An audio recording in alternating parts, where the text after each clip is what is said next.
Hello everyone! Today I'd like to talk to you about I got a D in Salami. This book is by Henry Winkler and Lynn Olives. It has a lot of flavoring related to New York City, which I didn't think would translate very well for an ESL reader. It's kind of like reading dialect. It sounds strange and it's hard to understand, and it was like Horrid Henry grows up and is now a teenager, and you can either find it cute, you could find it a little immature, you could find it interesting. I think as an older person it was just a little too for kids.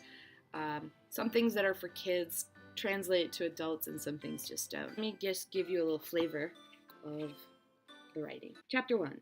Hank, will you please stop bouncing around like a jumping bean and concentrate? My mom asked.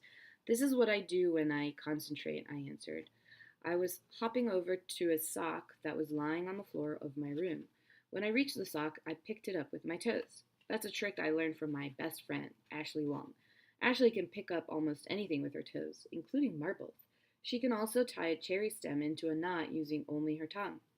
Those are qualities you want in a best friend. I curled my toes around the sock until I had it in my grasp.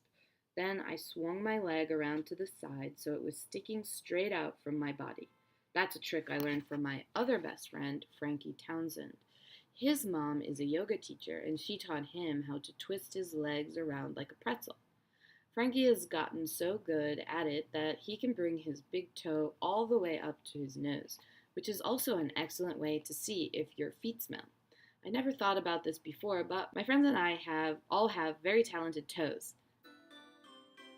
So there are no pictures in this book, and it is 167 pages long.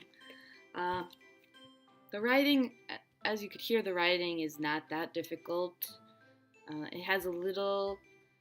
It gets a little more New York as they introduce some of the older characters, but in general, it's pretty straightforward. If you could get a student to read it, I think they would enjoy it.